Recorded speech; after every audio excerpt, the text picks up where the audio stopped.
Hello again. I did a very long-winded podcast about my conditions and things and how I feel at the moment about what's happening in the Philippines is also interesting. And some people have condemned it as just the means by which to kill people, and no, they're killing drug dealers.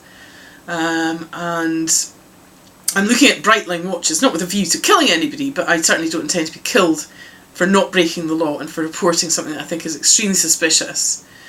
And they've now involved Charlize Theron, and that all points to the Seth Rogen association with South America, and South America is not known for marijuana. South America is known for cocaine, possibly worse, and Seth Rogen is a very, very bad lot. Seth Rogen was out of his face during the entire time he was filming with Charlize Theron, and it killed the possibility of a very, very good friendship that I had always hoped that I would have with Charlize, because I think she fell off the wagon. I think possibly during Atomic Blonde, hence the kind of breakdown in the accent, and the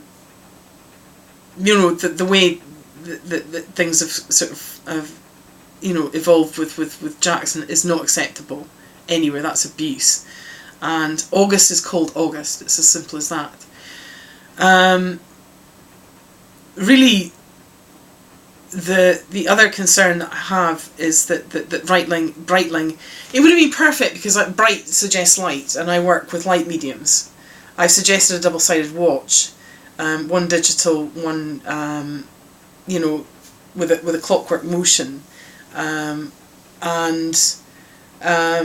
£32,000 a watch isn't just excessive, that's extremely suspicious. That does indicate that there's something not functioning properly within that company. And it's not because they're handmade. These are made of steel and red metal, and they're charging £32,000. I'm very surprised if that's a realistic price. And they've got 42 employees that turn over 20 to 50 million pounds worth of revenue. And my instinct is to blacklist them until they're investigated. It's not a company I would investigate without being extremely suspicious that you're buying something or you're laundering something that's ending up, getting the crayfish excited in the Thames, because obviously there is a massive drug problem in this country at the moment, as we can tell by what's coming out of the water system.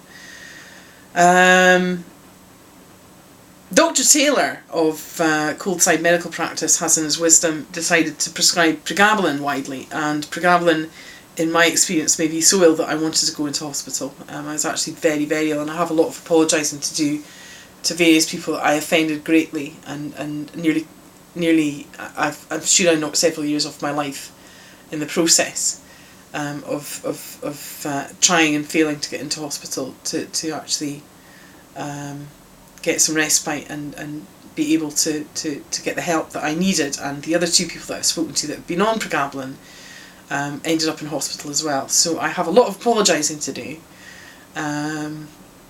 George Lamb has also been associated now with breitling, and George Lamb is a very prolific housebreaker, as I can tell by the editing in of my basketball and various other items going missing from the house. And George Lamb should be in prison, and so should Lily Allen, and they should have been there a long time ago. All of them have plagiarised. The band that I'm willing to forgive, certainly, is Girls Aloud. And Girls Aloud are forgivable because I really like them, and I would have signed them myself. They've never rubbed anything in my face.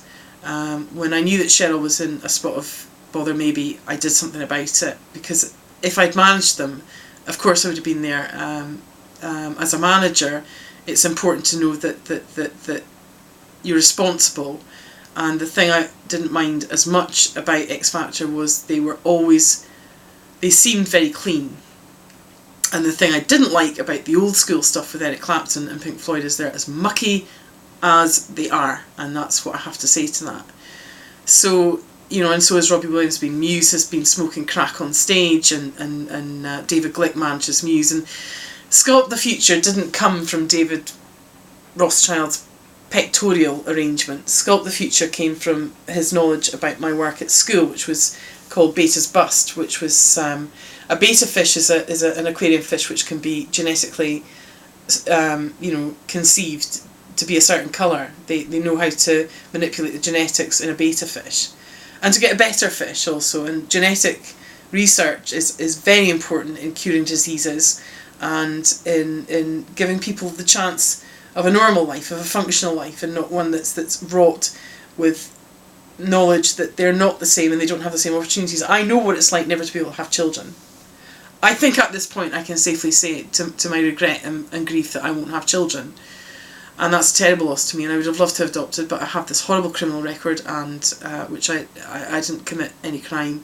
I have been very stupid in the past, and I know that there has been a level of knowledge about if you can't get to medicine that will help you sleep and you're in a very, very fast job, people do go to drugs. And marijuana specifically is a drug that is known to certainly slow everything down when make you feel happy and things when you've had a tough day and things, but I would never actually recommend it. If you can get medicine that will do the same thing, unless you're at the end of life or it is absolutely proven that if you are epileptic, and I'm still not completely sold on it, but it's completely proven that an epileptic gains greatly, and that if you have extreme muscular problems and things that will assist with that, then it's worth considering, because I'm not really that unkind. And if somebody has a problem toileting, for instance, and they want to go out and they want to have a couple of something to help them relax, most of us can go for a drink and that'll have an effect that is sociable. It improves your mood sometimes. Most of the time people drink responsibly and it's a social thing and it improves your mood. If you were stuck in a wheelchair and you had the equivalent of what other people have to have a good time, you'd spend your time having to get carted about to a toilet, and I don't really see the logic in taking away something that allows somebody to really relax and enjoy themselves. If you could powder alcohol, there's a thing, and it would have the same effect as in taking a tablet of alcohol as you did with marijuana. That would be something. That would be something. But it's not been done yet, but that's a suggestion. So again, I'll come back to the Philippines. At the moment, they are actually just solving the problem by nipping it in the bud, and rather than allow the dealer to kill lots of people, they're killing the dealer that would have killed lots of people instead. They're being condemned for that. Now, I can't admit, of course, or would never actually be involved in the process of being able to gun down a terrorist drug dealer. I couldn't actually say for sure that I could. But if I was in a position where I was able to do that and save hundreds, maybe thousands, maybe millions of people, because as we can see by what's happening in London, there's a lot of that coming out of the water supply that will take years off your life. And is that fair? No, it's not. If I was in a position to be able to do something about the engineering for the water supply, of course I would love to do something about that. The block building movies were I suggested, particularly with Go Brazil, was an interesting one, because it brought the reality shows together with a fantasy script that achieved something at the end of it. So you ended up with a problem that was solved, making a film that wasn't a reality film, but was a reality film because of what it left behind. So it was almost like there was a social network thing there that also included that infrastructure that became a social environment that was left a bit like Biker's Grove or something, but with much more arts and crafts and buildings and things like that, and it actually solves a problem. Yeah, there could be a bit of drama. Slay was about drama. There was an element of cruelty in there because it addresses what we all are made to think more and more about, which is halal meat less cruel than the way Britain produces meat from abattoirs and things like that. And personally, I don't like eating something that somebody has been looking into their eyes, is what seems to happen, and talking to them while they kill them slowly. I prefer to know that the beast is killed instantly if I'm going to eat it, and that it was very humanely done, and that animal was reared properly. So circus animals and things, really, circuses are known hazards when it comes to animal welfare and things like that, and it's the same as killing animals. I mean, not always have I agreed with the pointless sportsmanship. There is no sportsmanship in killing something that's gentle and you don't eat it. You could say the same thing for cows. There's a lot to be said for vegetarianism. Sometimes I've started to cook more vegetarian food since I started to think about David Rothschild, but, you know, it's, you know, I do eat meat.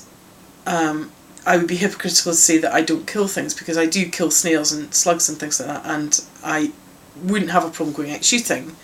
And I was a marksman when I was handling guns and things, and you know, if it came to it, yes, I would go out and quite happily shoot a pheasant, or a pheasant. You know, particularly if it was dealing with cocaine, or threatening my children or my life, or calling names, or trying to cut somebody's a 6-year-old's genitals off and sending them to lesbian conventions for comedy's sake, and it's not funny.